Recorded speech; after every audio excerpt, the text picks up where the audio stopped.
Imbalance IT Solutions provides a unique consulting approach to transform your organization's data, cybersecurity, and hybrid cloud environments. We would like to welcome you to our podcast series we call The Balancing Act, discussing complex digital transformation. Thank you for listening and enjoy the show.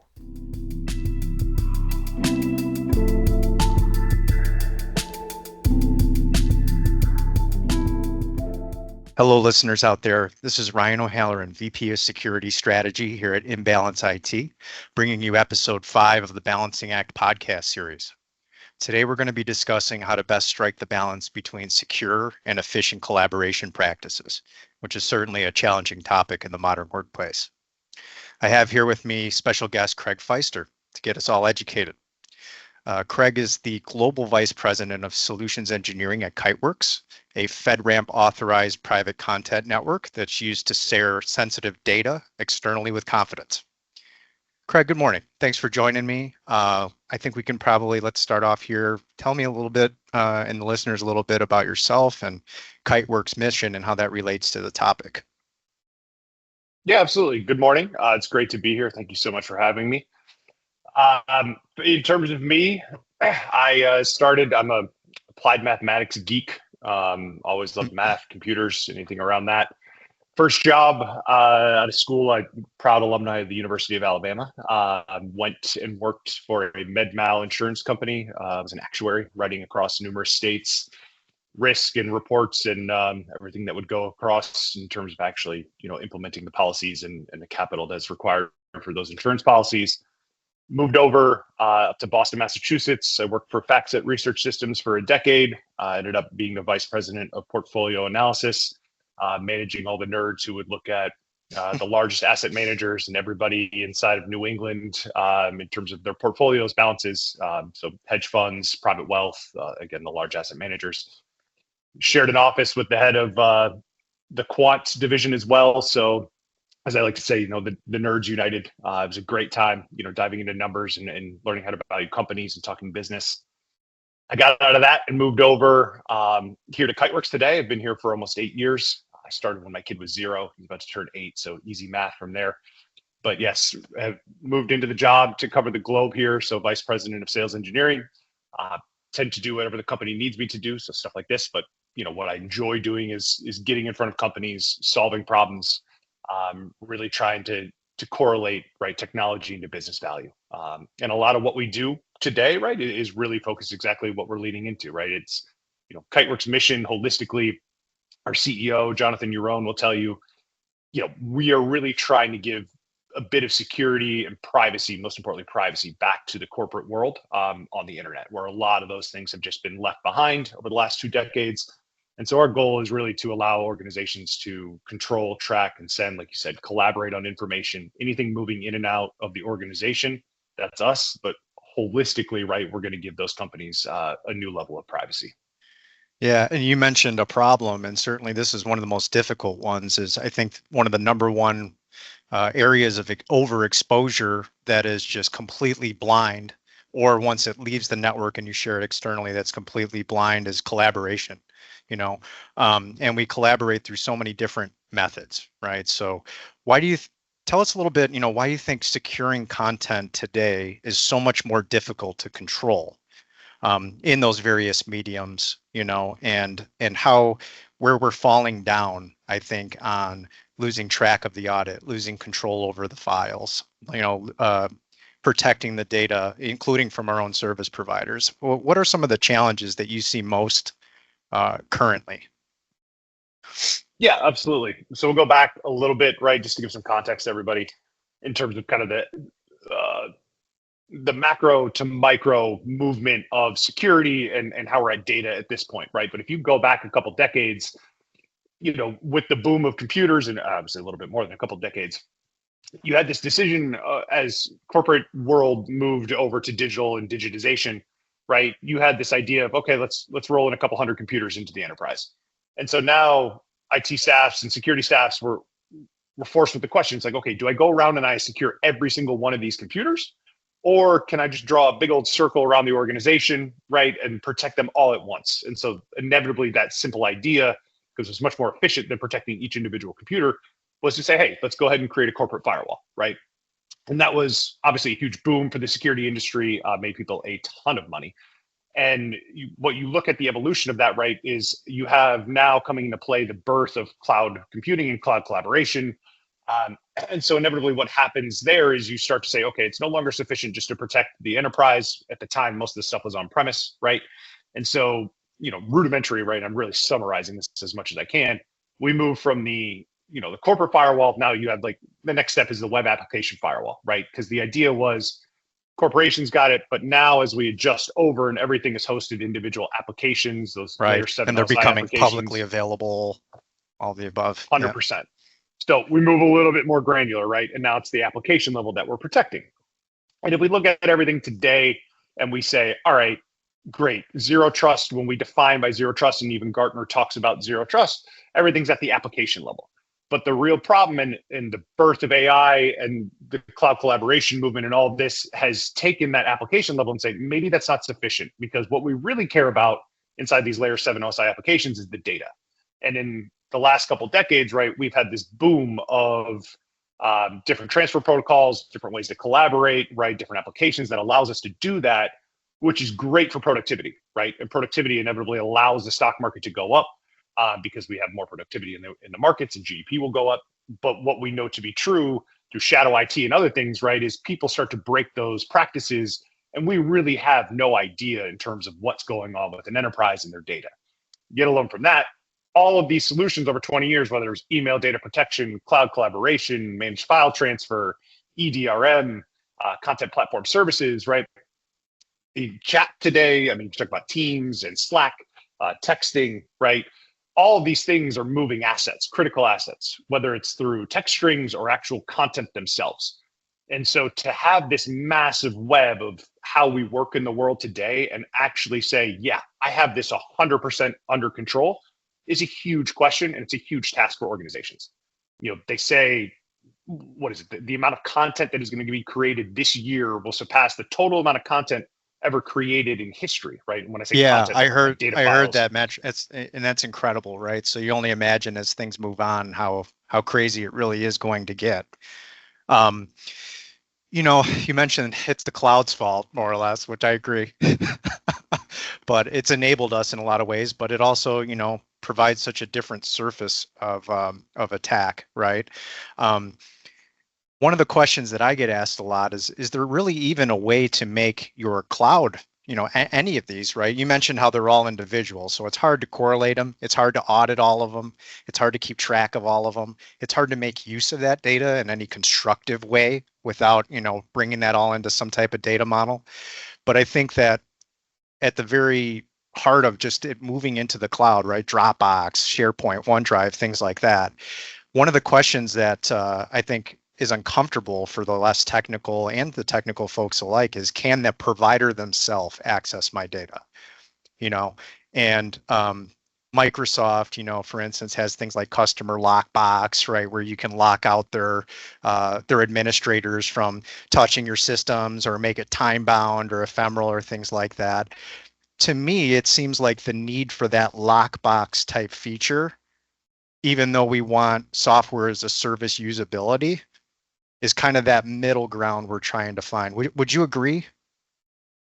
100%, right? And I mean, that's the gold standard. Now the question just becomes, it gets really hairy when you start looking at the details, right? So when people, especially American software companies, are running a multi-tenant infrastructure, we got to go back a couple of years to the John McCain Defense Act. And so little history drop there, right? So former President Trump, when he came in for his first term, the Republicans had the House, the Senate, and the presidency. And so the first bill that was passed was the budget bill, I believe, or spending bill. Forgive me for the lack of specificity there, but a couple 1,000-page document that started his administration. And right before that thing got passed, they stuck 2 pages on the back of it, and it's called the Cloud Act, and that got passed. So this is out there, you can look it up. But what the Cloud Act essentially says, that any government that is within good standing, or we'll call it police departments or whatever it would be, right, says that if the United States is an ally with you and you need information from that, these public companies, these multi-tenant systems have to actually give you or give the government access to that data if it's a matter of national security or if they're trying to intervene into something for some type of research, right? And the weird thing about it is they don't have to actually have a court order or a subpoena, and you don't have to be aware of it at all as an organization. So companies like Google, like Amazon, right? Any of these big players that have it, like you were mentioning, Box, they actually have this because they have to report it on a semi-annual basis.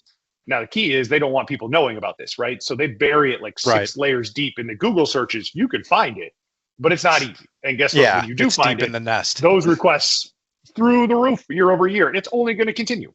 And so it's this perception of like, I've got my data here, but I'm using a multi-tenant system. And the reality is those companies own that information, they own that space, and you're actually giving them rights to that data, thus allowing them to give it to the government at the same time. So it's really interesting. I'm no lawyer by any means, right? These are just the conversations I'm having with executives that are like, this is kind of a problem to me. I don't want the government snooping in my stuff. And I don't blame them. Right. Yeah, no, totally. Um, and there's a lot, speaking of the government, right? One of the big topics over the past few years, it's been kind of a slow start, is around NIST 800-171, protecting, government contract information or controlled unclassified information, and making sure that, as you're conducting these contracts with prime contractors, that those things are being cared for. Now with CMMC, being codified, and then next year probably starting to pop up into contracts, it'll be interesting to see, can you do the show back that you've actually implemented these things and be able to do it on demand. I think that's going to be really, really interesting, and it's driving, a lot of concern around managed service providers being in scope, right? It's driving concerns around, whether or not you create an enclave that's private into your environment, right? Or whether you opt into something like maybe Microsoft GCC High, right? That's FedRAMP compliant and stuff like that.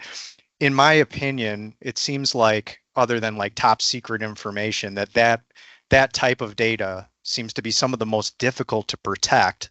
But the issue with that is the same, I think, for all the data, right? Once you send it out, do you know, once it's downloaded, what happened? Do you know what they edited, right? Digital rights management. Do you know what happened if they copied it 3 times? Can you destroy it if they don't need it anymore?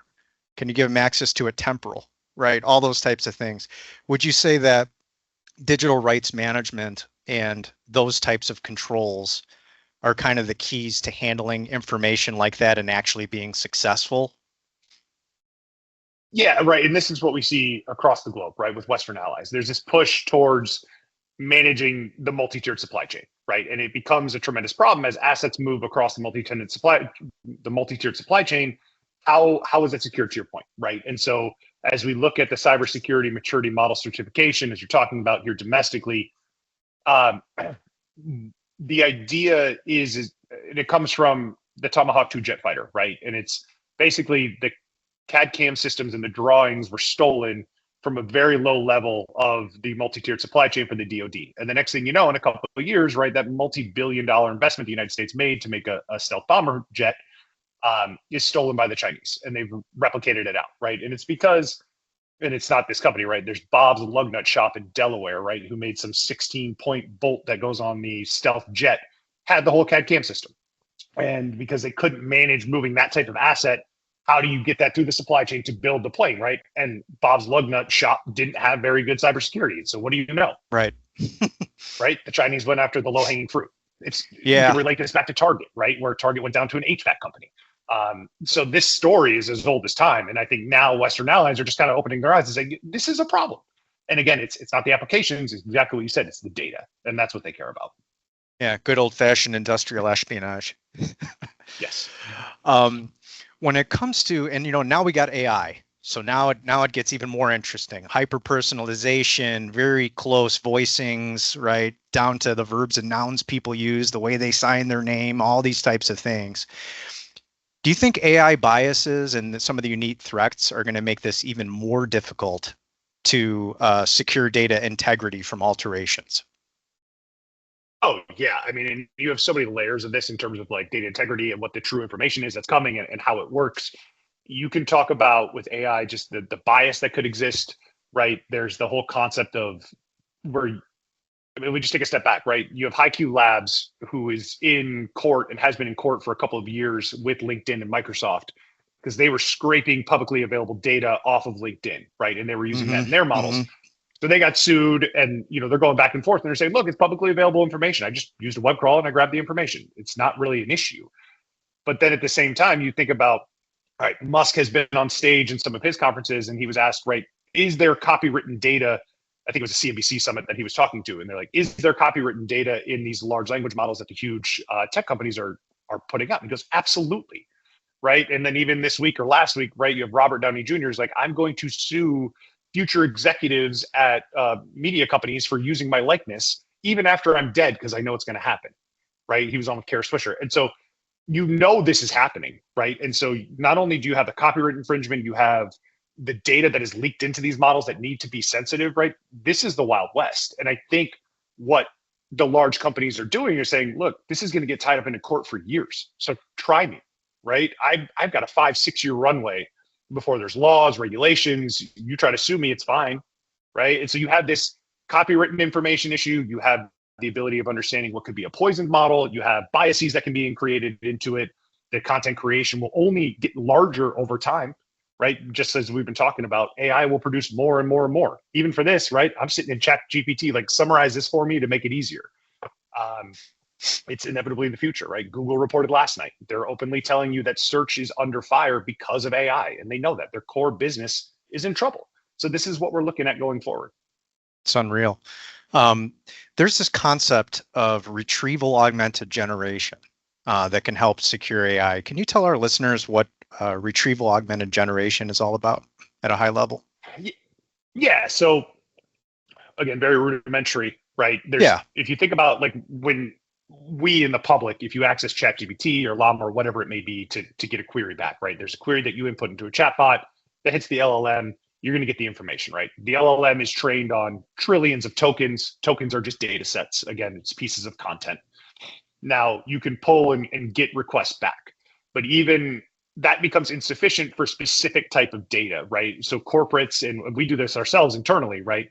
You start augmenting the LLM with other databases. And so when you go through a RAG process, what happens is you type the query. Now the query then goes out to a database that you've created, and it grabs additional information from that custom query. So for example, we do this internally with like security questionnaires and RFPs, things that my team has to do all the time. So that gives us an additional kind of additive data set. It takes the response, your query, and the response from that data set, then it pushes it down to the LLM to enhance it more, and then you get your response back. So it allows corporations to kind of segment exactly what we're talking about, that sensitive information. Instead of loading it all into the LLM, you can just keep it separate, and then you have management of security of that.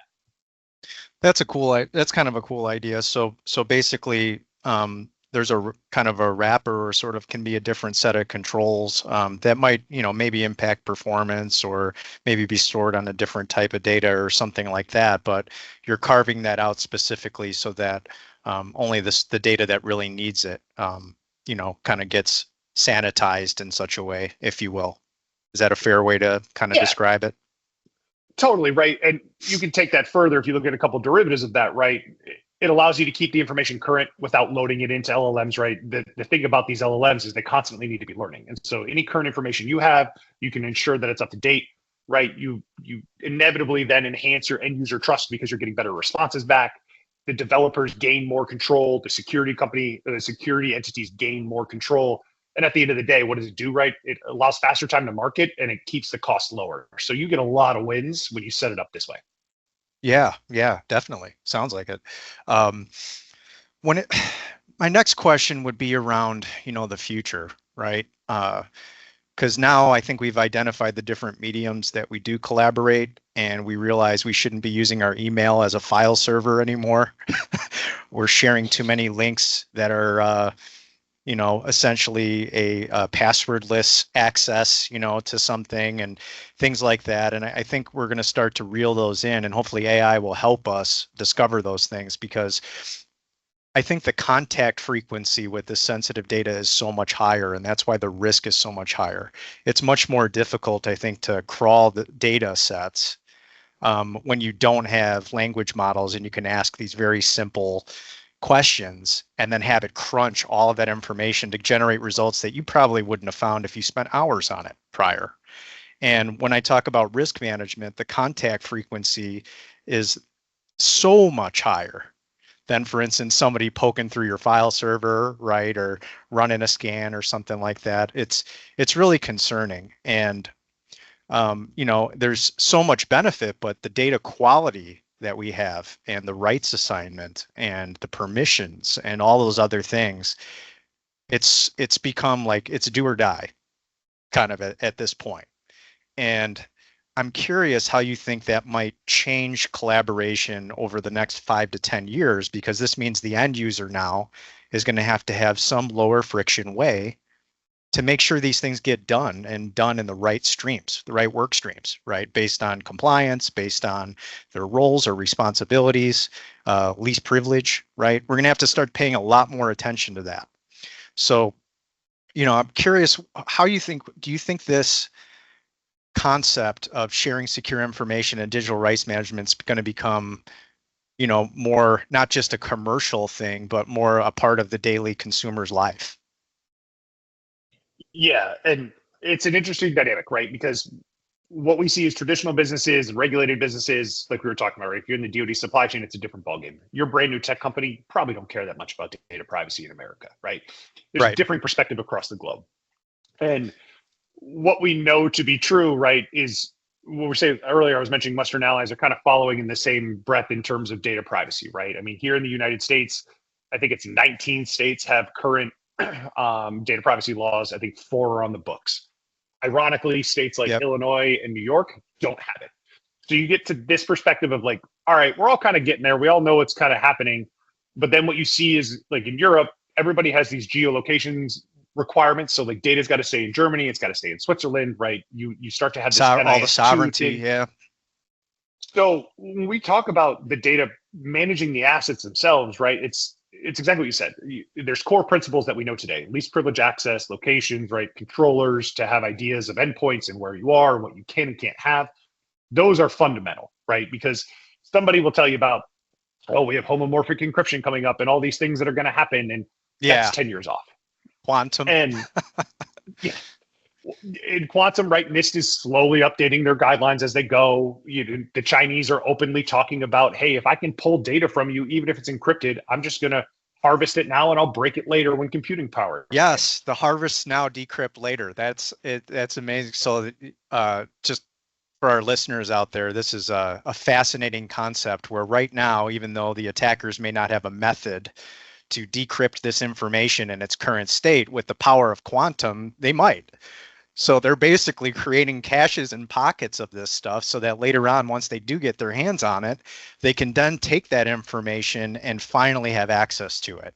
And I think it's things like that, the future things that where we have some level of proactivity maybe that we could do now, or at least being aware of how much this might pay dividends in the next 5 to 10 years is a little bit less commonly known, and I feel like that might, enrich some people's thoughts on just their general practices, how they behave on the internet and, how they check their privacy settings every once in a while because they're clicking through the EULAs without looking at it, like some secondary measure of checks and balances just to, over time start securing all this public information about you that can lead to this private information being stolen, Totally.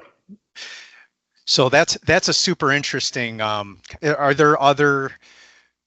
Do you think there's a reality around quantum? Because I know like one of the things right now is, and I know we're getting a little forward thinking, but it's a fun topic. Do you think that moving forward, I know there's like some distance sensitivity, right? There's some limitations there right now with quantum. If those were to be figured out, then it can probably lead to more public access. But is it fair to say at first it's still going to kind of be used in a private access context just because of the technology?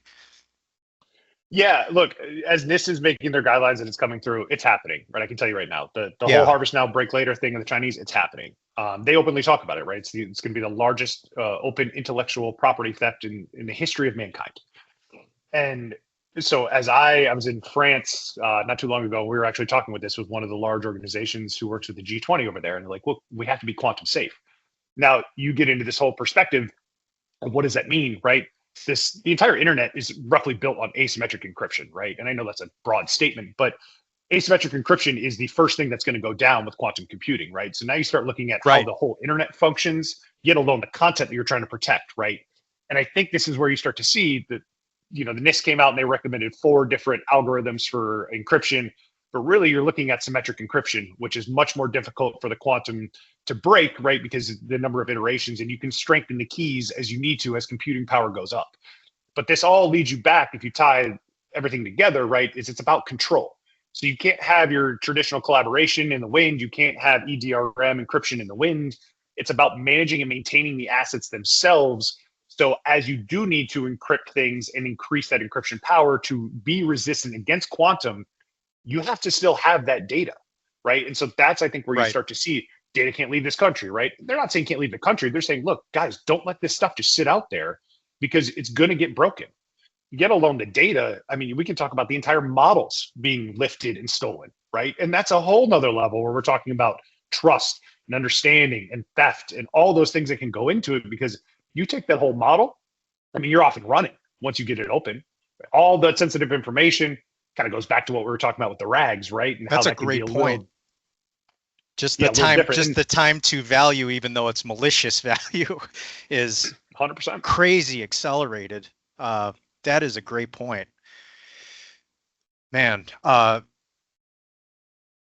would, I guess another kind of question I might have for you is knowing that in the future, right, to come, that the data is going to continue to grow heavily. Do you think we'll have any issues continuing to protect this data in private environments just based on cost? Because I know that as we're putting things into the public space, it seems like we want, going back to that lockbox analogy, right? It seems like we kind of want that middle ground, and we're going to stay hybrid to some degree, but we're still going to be cloud managed and try to figure out, how do we get better at that? So at least there's parity between what's on-prem and in the cloud from an insights perspective, from a security perspective. And, my hope is also, to your previous point with quantum, is that things like the CMMC, they're causing finally some accredited bodies and some technologists to build a coalition with government. And my hope is, as we start to really do that and invest in that and have, those resources, that it becomes a much broader focus, hopefully a national focus at some point, and not every state a snowflake, like you mentioned, And I'm curious, do you think the data size or the data quantity, because of what they'll need, right? We're not going to have the power and cooling to give everybody a GPU and go crazy, in data centers on large language models. And I doubt that folks are going to be building their own data centers all over the place to do this. So I'm just kind of curious, in the interim, do you think that it'll evolve, hopefully in a way where we're somewhat keeping pace, and we're actually getting the governance administratively around this at some point, finally get there? Yeah. So I'm working with a couple companies out of the Midwest in the United States, and they have this they want to digitize this process, what we're talking about, right? And so they're a manufacturing company.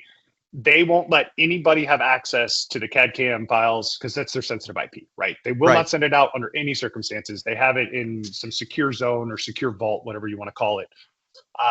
And so even if you're the CEO, they say, no, you can't have access to it. So they force people to fly into a location, get on a plane, get in an Uber, go to that place, log into a physical terminal where then they can actually have access to the information. And that's the only way they can get it, because they are so scared of exactly what we're talking about, right? The size, the velocity, everything going on. And they're just like, under no circumstances is this going to get out, because if it gets out, our entire business is gone.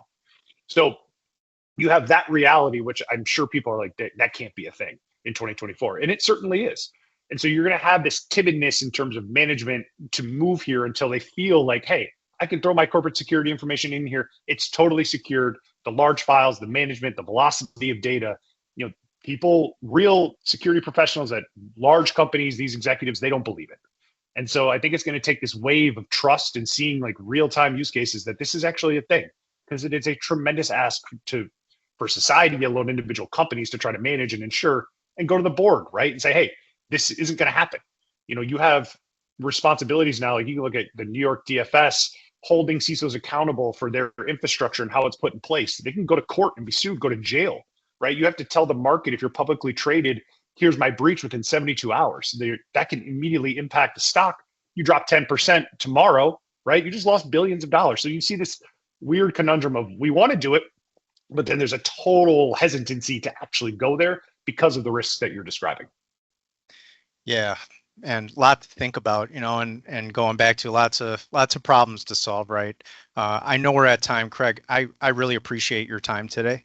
I think this was extremely useful, and you got me to think, and hopefully our listeners to think a little bit differently about some of these issues and what's to come. I would say that, Imbalance and KiteWorks, if you're having this problem, we can provide thoughtful solutions to help, secure your data wherever it lives, or at the very least help, in our future podcasts and here to educate you on staying safe. Craig, thank you very much for being here.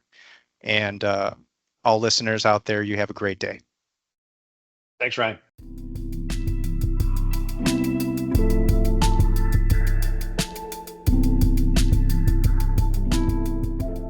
Imbalance IT Solutions wants to thank you for listening and invite you to join us for the next episode in our podcast series. Remember, Imbalance IT Solutions can help you transform your business's technology, and we welcome you to reach out to us for more information on our website at imbalanceit.com. See you on the next one.